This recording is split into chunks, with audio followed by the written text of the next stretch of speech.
All right, people, I am a bit slammed at the moment, and I am tracking a new camera sale, and I'm trying to figure out what the heck is going on, because I paid for it, and then I got this credit card notification that said, by the way, your payment of $1.10 has been approved. And I thought, that's a pretty good discount on a new camera if my grand total is $1.10. So this is a Q&A. It's about all I have time for right now. Like I said, I am completely slammed. I'm running 100 things at once, tons of different campaigns going on. I'm trying to do some personal stuff. It is now officially cold in New Mexico. I went for a run this morning. It was about 13 degrees, and consequently, it was not a long run. But I feel pretty good, and it's been incredibly hectic. So I want to get through this Q&A. And I have another film. Oh, my Albania journal. I've got my Albania journals complete. I will be working on a film about that probably Friday. And I'm going to do some nice lit top-down, walk you through each spread, which spreads worked and which didn't. A lot of them did not. That's a typical journal. But I think it looks kind of cool. So I've got a fight story or I've got a puke story. And because it's the holiday and everyone is in such a good mood, I think I'm going to tell the puke story because everybody loves a good puke story. So 1987, somewhere between where I'm sitting right now and the northern coast of South America, I may or may not have been on a ship, a big ship, 463-footer. Might have been on that ship for 4 months, give or take. And at one point on that ship, I was on a smaller ship. In fact, you could call it a boat. You could call it a completely unseaworthy vessel if you wanted to go that far. Imagine a double-decker, so two-story boat that has the framework of where human beings can be on the boat all the way up to the edges of the boat. So when you're sitting at the little seat that runs along the railing and you look over, you're looking straight down at the water. The boat doesn't draw that much, but it's horribly underpowered. They've got like a 25 Evinrude on the back total. It's not meant for any kind of seas. It's a double-decker party boat.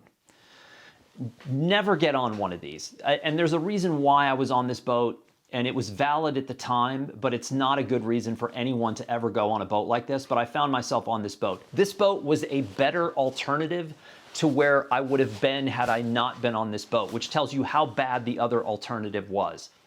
Double-decker, packed with people, packed. They're all sitting around the edges on the little benches, and the floors in the middle are basically open.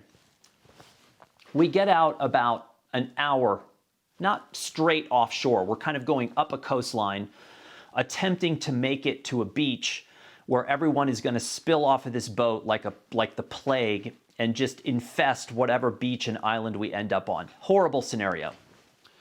So there's something I've neglected to mention here, is that the reason why people were on this boat is because they were giving out free rum punch, as much as you could possibly drink.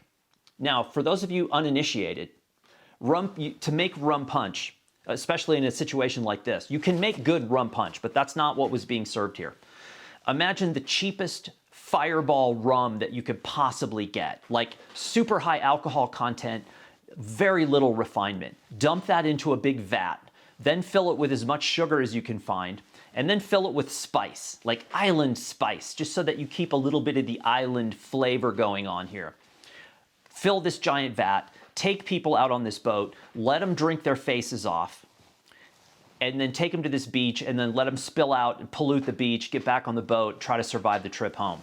So we get about halfway there, and it's not exactly a squall, but a swell comes up, like a legitimate swell, which is way more than this boat can possibly handle. So now the boat, the passengers on this boat, including myself, I'm not touching the rum punch. They have been drinking their faces off for an hour. And all of a sudden the swell hits, and this little double-decker boat's coming up, coming down, coming up, coming down. What do you think might happen in this case? Yeah, so people are sitting on the little benches now, and it's so rough that you have to wrap your arm around the railing and just hang on for dear life. You cannot get up because this thing is like, it's about to capsize, basically. The entire time on the way back was, am I gonna have to swim for shore because this thing's going over?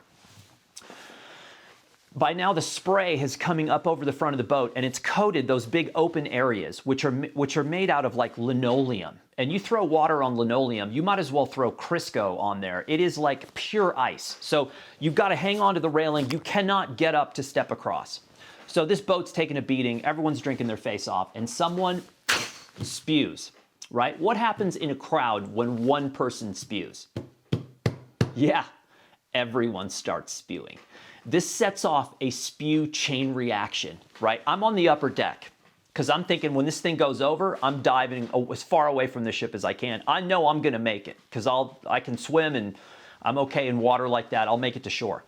And then I can like hang around, and if there's people who aren't gonna make it, I can try to help them make it to shore.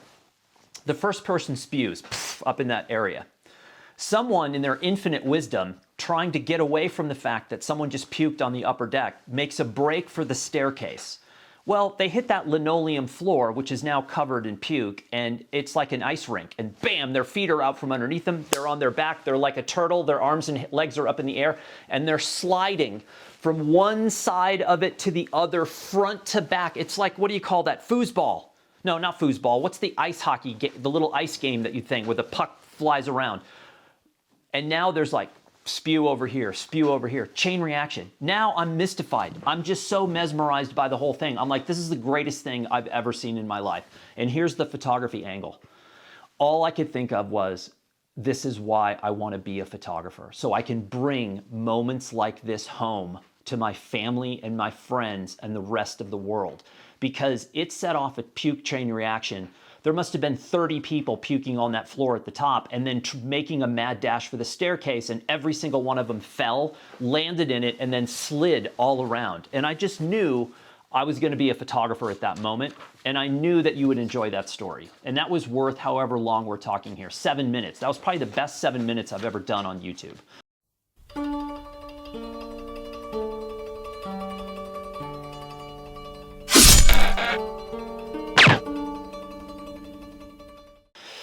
By the way, you might notice I'm using a slightly different camera setup today.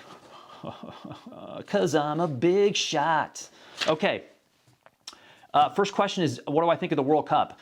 I love World Cup. I do not watch World Cup. I am way too busy to sit and watch a soccer game. I have not seen any of the World Cup live. And I've seen like a 5-minute recap of one of the games where there were a ton of goals scored, and I thought, well, that'll be interesting because normally you have all these periods of time where there's no goal scoring. And there was a game where it was like 5-0, and I watched like a 5-minute recap of that. I don't have time to watch World Cup. I don't have time to watch NFL football. I don't do that stuff anymore. And the thing is, I'm not martyring myself here. I really like working. I like what I'm doing, and I feel like I haven't started yet, and I have a ton of new projects I want to work on. Things that are percolating right now for next year. I'm doing a ton of planning for next year. And so I am not taking time to watch World Cup. I honestly don't care. All I know is that Uruguay is going to win. Now, I'm pulling a Republican move here, an American Republican political play, which is, yeah, Uruguay got knocked out 3 rounds ago, but I'm failing to concede. I don't care what you tell me. I think Uruguay is going to win. So I'm still picking Uruguay. And Diego Forlán was a god. I'm just going to leave it at that. Diego Forlán was a god. There has never been a human being crafted any better than Diego Forlán. So no, I don't watch World Cup. Okay, this was not a question. It came in the question form, but I morphed it because it's my YouTube channel, and I feel like doing that. So this is just my opinion. So someone sent a question, and I sucked the question into my incredibly high-tech brain, and then I spit out what I'm going to say now. I do not believe that you can be world-class behind the camera that way. You can't be world-class behind the camera and be world-class in front of the camera. I don't think it's possible. I think, and it's why there are, I don't know, of all the like serious full-time professional photographers I know, none of them are on YouTube. I don't think it's possible. Because I think being world-class behind the camera is too difficult. It takes too much to get world-class. If you're filming yourself all day long, you're not putting in the time to be world-class. And the way that this impacts me personally And by the way, there's 1 or 2 people floating around on YouTube who are world-class photographers, but they're not doing what I'm doing right now. And they're certainly not vlogging about their daily life. That doesn't happen. And here's how this manifests in my life. Someone says, have you seen such and such on YouTube? And I say no. And I go there and I see almost everything. I see a personable YouTuber. I see cinematic content. I see perfect color reproduction or whatever, color grading. I see the great use of type and text and movement and text and animation and After Effects and all. I see everything, and then we get to the work and it's just not there. It's just not there. The work's not there. I see a lot of people holding cameras out like this and shooting scenes like this, which boggles my mind why anyone would use the screen on the back of the camera to shoot. And by the way, they're only doing that because the scene isn't moving or changing. It's the same scene. They're just standing there. They could take 5 hours in shooting that same photo. It's not a moment. That's not the kind of photography I'm interested in. I'm interested in reality-based imagery that exists in 1 or 2 frames maximum. And there's not a lot of people on YouTube doing that. The closest thing you're going to find is the street people, and there's not really many people out there who are great street photographers. There's people who have big followings that know how to build followings, but they're not great street photographers. They're rehashing everything that's already been done, and you see the same stuff over and over again, and it's just not that good. You know, if they're happy, I'm sure they're probably making a zillion bucks on YouTube. Great, because that keeps the whole system going, and in turn, allows people to think that they have a chance on YouTube, and some do. I just found a fitness guy. I think he's English.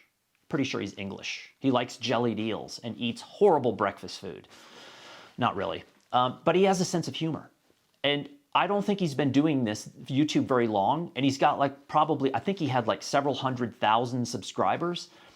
And he had a sense of humor. I don't care that much about fitness. Yes, I run, I cycle, I eat well, I do yoga every day. It's a part of my life, but I'm not going to be a fitness YouTuber, nor do I really watch fitness YouTubers. But all of a sudden, I found this guy, and I'm like, he's hilarious. I would watch this if I was so inclined, or trapped in an elevator, or maybe on one of those flights that they taxi over to the end of the tarmac and then make you wait for 5 hours before they taxi you back to the gate and unload you before you go ballistic on the staff. So I don't think you can be world-class behind the camera and in front at the same time. And I'm not talking about literally at the same time. I'm talking about in general. And that is why the best photographers in the world are not really on social media. Someone in their studio might be, that's posting for them, and we all know how phony that is, and we know it's not them, and they do it anyway, because it probably works. I don't know. I'm not on it. I don't care. All I know is I don't know anybody that's literally stellar behind the camera. I'm talking about generational talent.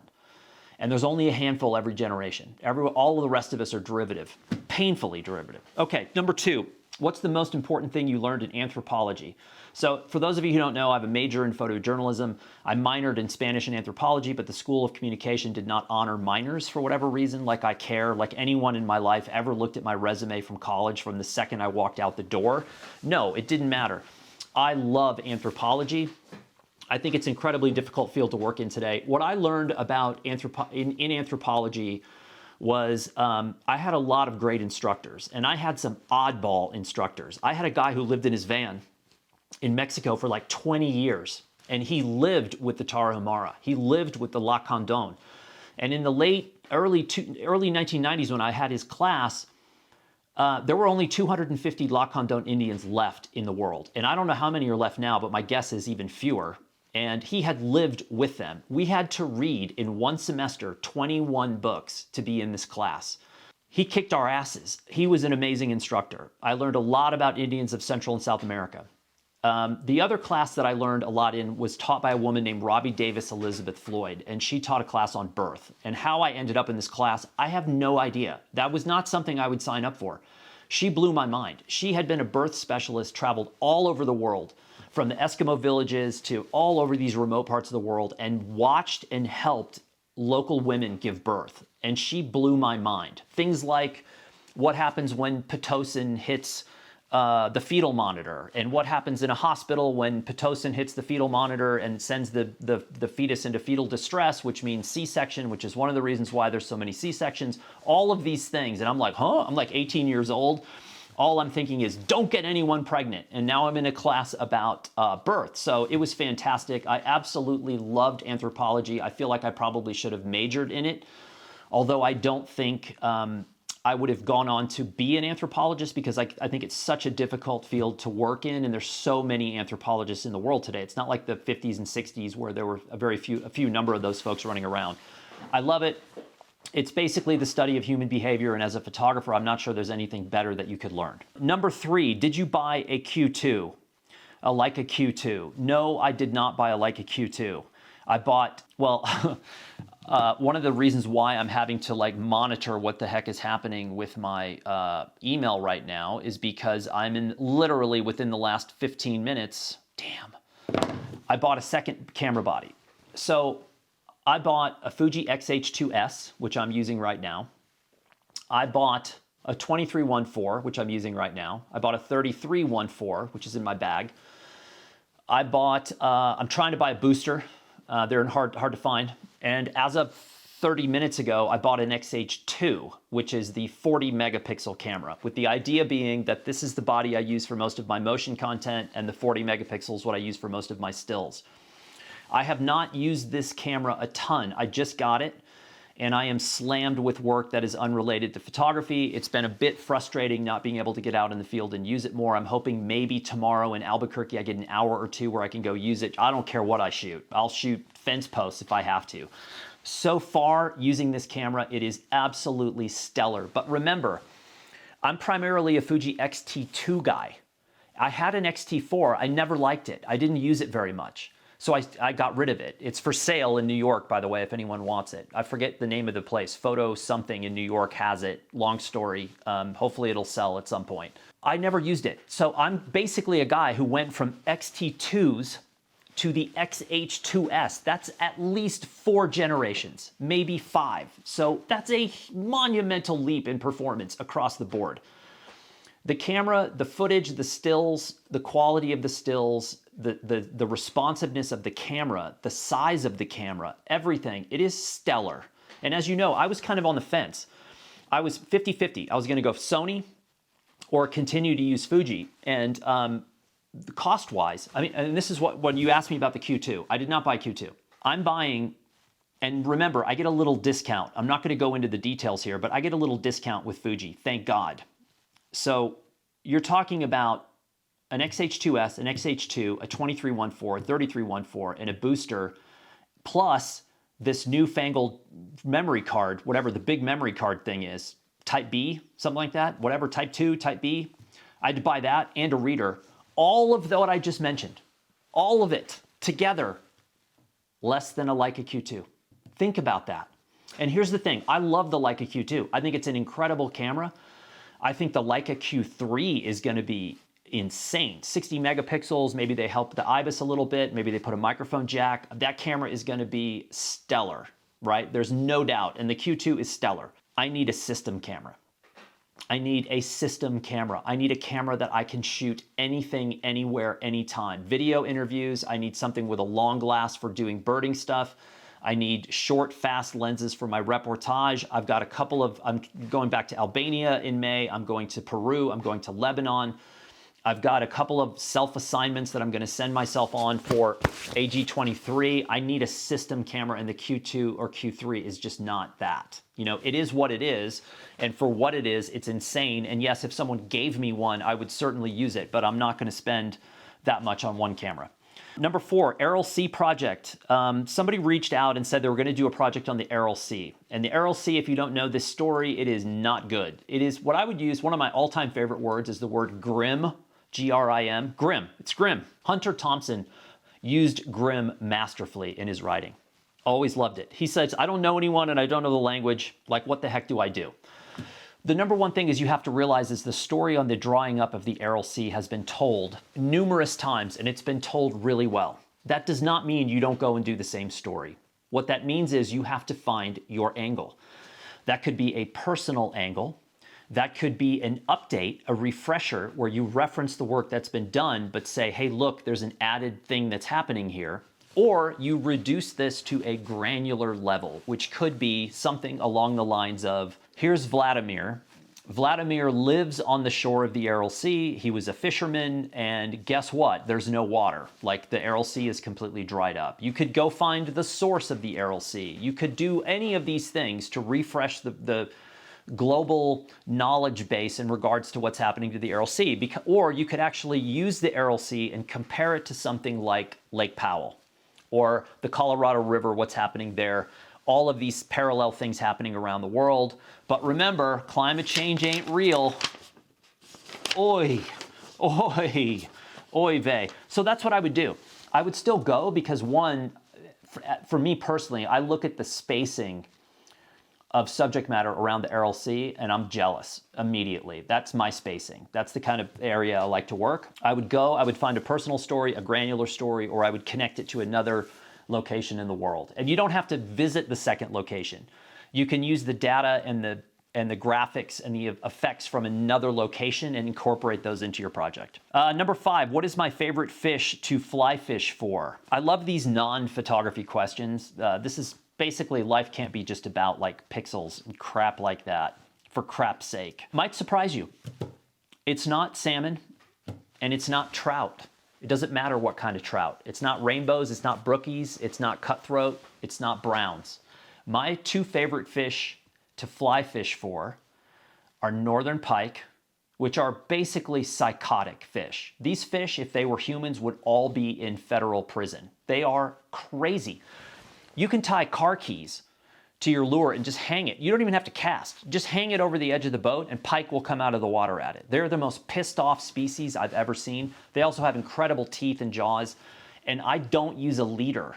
I will trade losing a fly or losing a lure because I've never used braided steel leaders in my life. I don't even know how to tie a leader on. So that tells you my kind of technical skill. And the second favorite fish to fish for is smallmouth bass. Pound for pound, smallmouth bass to me. I've never caught peacock bass out of South America, which I now you can now fish for in South Florida. I've never caught peacock bass, but I've heard peacock bass are pound for pound the hardest fighting fish in the world. I love smallmouth bass because I love throwing dry fly bass poppers early morning, late afternoon when it's glass, laying that line out and just seeing the boil of that. And smallmouth are aggressive. Largemouth, I've caught zillions of largemouth bass in my life, and they're kind of like, they're the Toyota Camry of the bass world. You're like, beautiful fish, clunk. And smallmouth are like, oh, smallmouth are like the people I'm going to talk about in a minute. Smallmouth are swimming around looking for a reason to be pissed off. And they see your fly and they're like, you know what? F you. And then, man, battle royal. Number 6, how long are we on? 23 minutes. That's not bad for me. What do you mean by content versus photography? Someone asked about this again. The easiest way I can describe this is content is the imagery that passes before your eyes but never connects with your brain because you've seen it so many times. It's formulaic. It's Land Rover in Iceland. It is woman in felt hat, blonde hair, serape, sitting by an old Land Cruiser with a dog in a national park. It's been regurgitated 1,000 times in every brand in America over the last decade. We've seen that your brain, images just go past and your brain never makes it to the top floor. Photography, on the other hand, is the few pics, the few things that make their way to the top floor and never get out. They're locked in permanently. It's Nick Ute's picture from Vietnam. It's Eddie Adams' picture from Vietnam. It's the Hindenburg, whatever. It's the wardrobe slip from the Super Bowl. Whatever your photography thing is, that is what sears itself into your head. Photography is rare. It is difficult to produce. It is labor-intensive, time-consuming, and often expensive to produce, which is why you don't see that much of it. You see content, which can be made with this all day long, and is, in fact. You shot a car commercial with a phone. Great, I could care less. I'm never going to watch it. When do we draw the line on technology? And someone wrote me about the new Sony A7R5, which has like artificial intelligent autofocus, and they were like, that's it, God damn it, just the last straw, we can't do this anymore, the technology has gone too far. I don't know. I mean, if I had a robot helper in my house and someone said, hey, you want a robot helper in your house? I'd be like, yeah, I'll take it. Clean the floors, robot. I would love it. I don't know. I mean, it still takes, it doesn't matter if your camera has AI autofocus. These Fujis, maybe they're not as sophisticated as the Sony with their autofocus or whatever. It still requires me to go in the field and understand light timing and composition. If I don't, and those are not affected by any of the technology. Can I read light? Do I know how to, am I good enough and crafty enough to get my timing down? And what's my composition like? And composition is not something you get from Instagram. Composition, you don't go to Amazon and download it, or Amazon and order it and Prime delivers composition. You got to work your ass off and figure out how you see the world. Most online photographers, they don't want any part of that. They want fame, fortune, and popularity right now, and they don't want to put the work in, which is why most of them suck. So you've got to really find your level of composition. I'll give you a perfect example. Alex Webb. The first time I saw Alex Webb, and there's 2 or 3 other people in that genre that I would throw in there with Alex Webb, and by the way, his wife Rebecca is fantastic as well. But like when I saw Alex Webb's like 35 millimeter high noon composition from places like Haiti and Mexico, I was like, what is this? Like, wait a minute, this guy shoots at 12 noon. Like, no one does that. How does he do it? And then foreground, midground, background, stacked with working, moving elements where I was like, wow, this is a 3-dimensional image made with like an old Canon AE1. When I saw Alex Webb in the field years ago, he had like a Leica and he had like a Canon AE1 or F1 and with a 35. And I was like, wow, he's building foreground, midground, background. But not only that, is that all the elements are moving. All these different compositional elements are moving. And in my head, I was like, is this luck? Does he know what's happening? Uh-oh, I feel a tremor in the force. I think my wife's home. It's not luck, because all of a sudden you're looking at a book of these images. That's really good. That's really hard to do. It doesn't matter if your camera has AI autofocus. You still have to understand the basics of photography. Okay, this is a great question. And I have not thought about this in a long time, but someone I know just got shredded on Twitter, the one social network I'm still on, because Blurb asked me to keep it back in 2014, maybe 13, 14, 12, I don't know. Anyway, buddy of mine posts a story and some guy goes ape and says, you're white, you can't shoot that story. It was a story about something. It was minor. It was the subject matter, the person in the photograph was African American. And this guy wrote and said, you can't do that. You're a white photographer. You can't do this. And then I realized that this is a whole thing now, that there's this whole community of people outraged about white photographers doing documentary work about non-white people. Now look, colonialism was real. Colonialism is real. I'm not saying I have anything to do with colonialism. Like the tragic history of colonialism around the world is still unfolding on a daily basis. It's bad. It's grim, to use a word that I love. But I don't get that. So Gene Smith did Minamata. So white photographer from the US does a story in Japan on Minamata, which is showing this horrible poisoning that happened, which literally brought world attention to that. But now Gene Smith is the bad guy because he was white and did a story about a story in Japan, or he was American and did a story in Japan. There are so many people in the world looking for reasons to be infuriated. They go from place to place. They're trolls. I mean, I don't know how. I think there's people looking to be infuriated, people looking to be offended, and then you have trolls. And I think they all sort of combine.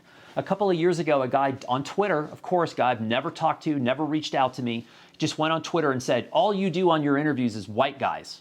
And I thought, maybe he's right. And I looked at the first 10 interviews and I'm like, what's he talking about? And I messaged him and said, jackass, did you do any research? Never heard from him. And I guarantee that guy just went from person to person to person, like saying, you're bad, you're bad, you're bad. I don't get that at all. I don't understand how, and I guess what these people, maybe what they're saying is they want to reduce journalism to race-based journalism. So if you're African American, you can only photograph African American stories. If you're Latino, you can only photograph Latino stories. I don't know. I don't know why this is suddenly such a horrible thing. I mean, I guess you could look back at the days of like early National Geographic where everyone on staff was like a middle-aged white guy going into third world countries. I'm reading this right now, just a little light holiday reading about the Shining Path. You know, that's a pretty good example. Peru, you've got, wow, yeah, I mean, there's some reflection here. You've got Peruvians saying white journalists don't belong. You've got ethnic Japanese people who grew up in Peru who end up becoming the president of the country. They are viewed one way by local Peruvians, another way by the Japanese, another way by foreigners. I don't know. It's a complicated thing, but I do not understand getting on someone because of their race and because of the story that they shot. It just seems bizarre. It just seems like is this story a benefit? Especially like when you consider photojournalism, because I know tons of photojournalists who are across the racial spectrum. I literally know photojournalists that are across the spectrum. And as a photojournalist, you cover stories about everybody. It doesn't matter. It's all over the place. You don't get to pick and choose. So what are these people who are so irate and upset about this? How do you answer that? Like, what are we doing with photojournalism? Are we reducing it to race-based stuff, which seems racist to me? But maybe I'm missing something. Anyway, I thought that was a great question. Number 9 is about uninvited photography. Quote, these are the top 5 things I don't like about this town. Somebody was writing, someone wrote in about this, asking about like uninvited photography. If you're like, and frankly, people, you're never going to get invited. I mean, getting invited to go do a story is pretty rare. Like the story that I'm working on now, one of them, the best one, which is very non-people related, which is odd for me because most of what I do is people-based. No one invited me to go do that. There's 3 elements of the project, and not one person in any of the 3 elements said, hey, MILNOR, you should come and do this project. No, in fact, most people that I run into are like, you shouldn't be here. We don't want you here. Go away. So uninvited photography. But this quote that I have here, quote, top 5 things I don't like about this town. That's clickbait, and that's done by idiots on YouTube who are trying to build following. And that's list posts, formula posts, top 10 things I hate about you, top 10 things I love about you. That's all clickbait nonsense that are garbage for the most part. But you know what? These platforms are drugs, and people are looking and watching and viewing these films. That's why people do it. If no one watched those films, no one would be making those idiotic posts. My experience is this. Most YouTubers leave a scorched earth. They don't care what happens behind them because they're looking ahead. So if they go into a town, and New Mexico is a perfect example. YouTubers come to New Mexico and they have absolutely no understanding of the history of the culture. None. They come here, they fly into Santa Fe for fall colors. They go to Meow Wolf because it's the hipster place of all hipster places in town. They go to the hot coffee shop, they go to the hot restaurant, they walk around the plaza, take selfies, they go up and they do the fall colors, they block the roads, they leave trash, they crap all over the ground, and then they fly out and they go back to LA or San Francisco or New York and they go, God, New Mexico is so backwards. They don't speak Spanish, they don't understand the culture, they were here for 2 days, they left a trail of scorched earth in their wake. That's a typical YouTuber, in my experience, and it's disgusting and awful, and one of the reasons why I think there's no hope for climate change. See how I connected those right there? Went from bagging on YouTubers who are predators into climate change. No hope. 1.5 degrees. I think we passed that this morning. I think we hit +3 within 18 months, and I don't think anyone cares. How's that for holiday spirit, people? Can we talk about copyright? No. That was 10. I think that was 10. No, we can't talk about copyright because it would be its own multi-hour film in itself. All you need to know is you need to retain your copyright. Copyright your work, you can send it to the copyright office, retain the copyright. It's one of the only things of value you have. Okay, number 11, what is good light? Whatever light is shining on me. Because when you're cool, the sun shines on you 24 hours a day. What is good light? Temperature, direction. Temperature, direction. Unless the moment is so ass-bending incredible, it doesn't matter what the light is. You can have images right on content, no problem. Light can suck, who cares? because the content itself is so incredible. But for the most part, temperature direction is what you're after. How do you get better at it? Study it. Watch it. Put an apple on a table, watch the sun move around it. You'll get an idea of what I'm talking about. And they ask, do you wait for good light? Yeah, you have to. So what I do is I shoot morning good light, and then if it's high sun, no clouds, during the day I'll scout or I'll shoot in places where I know I can make a picture. That could be backlit, it could be in open shade with hot light behind it where I let the highlights go.